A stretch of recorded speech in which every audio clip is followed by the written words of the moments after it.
حضور اکرم صلی اللہ علیہ وآلہ وسلم نے ارشاد فرمایا، جس شخص میں یہ تین باتیں ہوں گی وہ ایمان کا مزہ پالے گا۔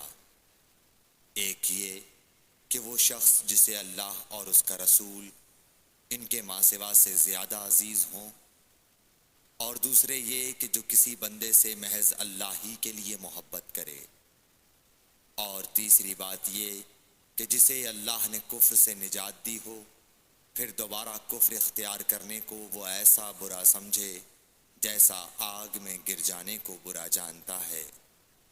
صحیح بخاری حدیث نمبر 21۔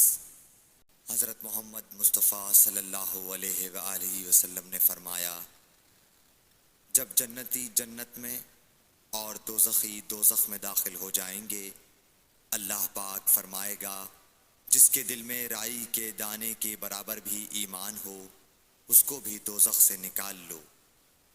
تب ایسے لوگ دوزخ سے نکال لیے جائیں گے اور وہ جل کر کوئلے کی طرح سیاہ ہو چکے ہوں گے، پھر زندگی کی نہر میں یا بارش کے پانی میں ڈالے جائیں گے۔ اس وقت وہ دانے کی طرح اگائیں گے جس طرح ندی کے کنارے دانے اگاتے ہیں۔ کیا تم نے نہیں دیکھا کہ دانہ زردی مائل پیچ در پیچ نکلتا ہے؟ صحیح بخاری حدیث نمبر 22۔ نبی اکرم صلی اللہ علیہ وآلہ وسلم نے فرمایا، میں ایک وقت سو رہا تھا، میں نے خواب میں دیکھا کہ لوگ میرے سامنے پیش کیے جا رہے ہیں اور وہ کرتے پہنے ہوئے ہیں، کسی کا کرتا سینے تک ہے اور کسی کا اس سے نیچا ہے۔ پھر میرے سامنے عمر بن خطاب لائے گئے، ان کے بدن پر جو کرتا تھا اسے وہ گھسیٹ رہے تھے، یعنی ان کا کرتا زمین تک نیچا تھا۔ صحابہ رضی اللہ تعالی عنہ نے پوچھا کہ یا رسول اللہ اس کی کیا تعبیر ہے؟ آپ نے فرمایا کہ اس سے دین مراد ہے۔ صحیح بخاری حدیث نمبر 23۔ ایک مرتبہ رسول کریم صلی اللہ علیہ وسلم ایک انصاری شخص کے پاس سے گزرے، اس حال میں کہ وہ اپنے ایک بھائی سے کہہ رہے تھے کہ تم اتنی شرم کیوں کرتے ہو؟ آپ نے اس انصاری سے فرمایا کہ اس کو اس کے حال پر رہنے دو، کیونکہ حیا بھی ایمان ہی کا ایک حصہ ہے۔ صحیح بخاری حدیث نمبر 24۔ رسول اللہ صلی اللہ علیہ وسلم نے فرمایا، مجھے اللہ کی طرف سے حکم دیا گیا ہے کہ لوگوں سے جنگ کروں اس وقت تک کہ وہ اس بات کا اقرار کر لیں کہ اللہ کے سوا کوئی معبود نہیں ہے، اور یہ کہ محمد صلی اللہ علیہ وسلم اللہ کے سچے رسول ہیں، اور نماز ادا کرنے لگیں اور زکوٰۃ دیں۔ جس وقت وہ یہ کرنے لگیں گے تو مجھ سے اپنے جان و مال کو محفوظ کر لیں گے، سوائے اسلام کے حق کے۔ رہا ان کے دل کا حال تو ان کا حساب اللہ کے ذمے ہے۔ صحیح بخاری حدیث نمبر 25۔ رسول اللہ صلی اللہ علیہ وسلم سے دریافت کیا گیا کہ کون سا عمل سب سے افضل ہے؟ فرمایا، اللہ اور اس کے رسول پر ایمان لانا۔ کہا گیا اس کے بعد کون سا؟ آپ نے فرمایا کہ اللہ کی راہ میں جہاد کرنا۔ کہا گیا پھر کیا ہے؟ آپ نے فرمایا حج مبرور۔ صحیح بخاری حدیث نمبر 26۔ رسول اللہ صلی اللہ علیہ وسلم نے چند لوگوں کو کچھ عطیہ دیا اور سعد وہاں موجود تھے۔ وہ کہتے ہیں کہ رسول اللہ صلی اللہ علیہ وسلم نے ان میں سے ایک شخص کو کچھ نہ دیا، حالانکہ وہ ان میں مجھے سب سے زیادہ پسند تھا۔ میں نے کہا حضور، آپ نے فلاں کو کچھ نہ دیا، میں اسے مومن گمان کرتا ہوں۔ آپ نے فرمایا مومن یا مسلمان؟ میں تھوڑی دیر چپ رہ کر پھر پہلی بات دہرانے لگا۔ حضور صلی اللہ علیہ وسلم نے بھی دوبارہ وہی جواب دیا۔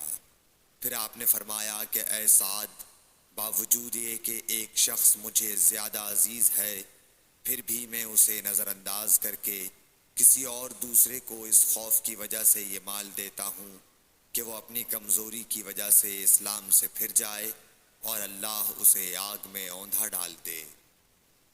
صحیح بخاری حدیث نمبر 27۔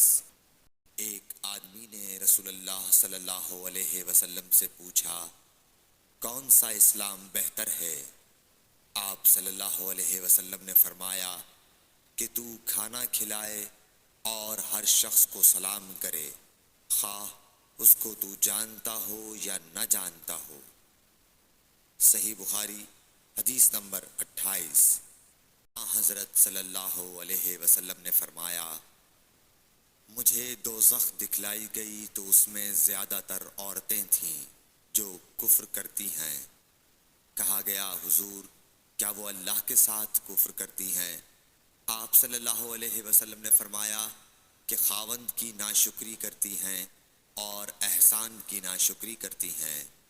اگر تم عمر بھر ان میں سے کسی کے ساتھ احسان کرتے رہو، پھر تمہاری طرف سے کبھی کوئی ان کے خیال میں ناگواری کی بات ہو جائے تو فوراً کہہ اٹھے گی کہ میں نے کبھی بھی تجھ سے کوئی بھلائی نہیں دیکھی۔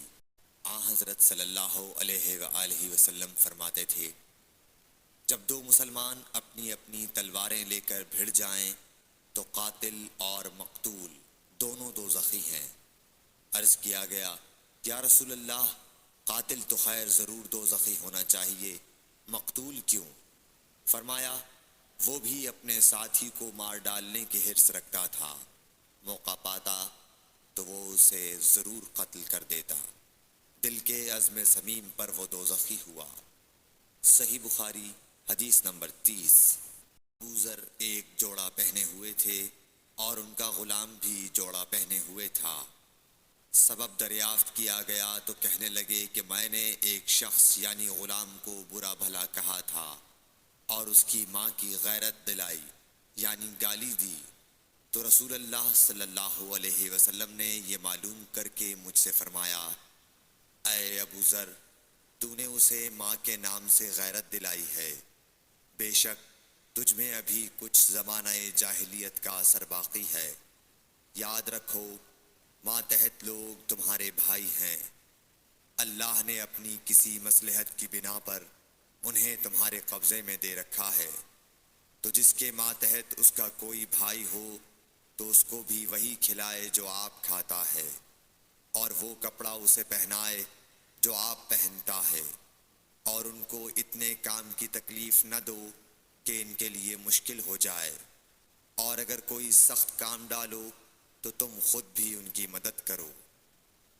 صحیح بخاری حدیث نمبر 31۔ جب سورہ انعام کی یہ آیت اتری، جو لوگ ایمان لائے اور انہوں نے اپنے ایمان میں گناہوں کی آمیزش نہیں کی، تو آپ صلی اللہ علیہ وسلم کے اصحاب نے کہا، یا رسول اللہ، یہ تو بہت ہی مشکل ہے، ہم میں کون ایسا ہے جس نے گناہ نہیں کیا؟ تب اللہ پاک نے سورہ لقمان کی یہ آیت اتاری کہ بے شک شرک بڑا ظلم ہے۔ صحیح بخاری حدیث نمبر 32۔ رسول اللہ صلی اللہ علیہ وآلہ وسلم نے فرمایا، منافق کی علامتیں 3 ہیں، جب بات کرے جھوٹ بولے، جب وعدہ کرے اس کے خلاف کرے، اور جب اس کو امین بنایا جائے تو خیانت کرے۔ صحیح بخاری حدیث نمبر 33۔ رسول اللہ صلی اللہ علیہ وسلم نے فرمایا کہ 4 عادتیں جس کسی میں ہوں تو وہ خالص منافق ہے، اور جس کسی میں ان 4 میں سے ایک عادت ہو تو وہ بھی نفاق ہی ہے جب تک اسے نہ چھوڑ دے۔ وہ یہ ہیں، جب اسے امین بنایا جائے تو امانت میں خیانت کرے، اور بات کرتے وقت جھوٹ بولے، اور جب کسی سے عہد کرے تو اسے پورا نہ کرے، اور جب کسی سے لڑے تو گالیوں پر اتر آئے۔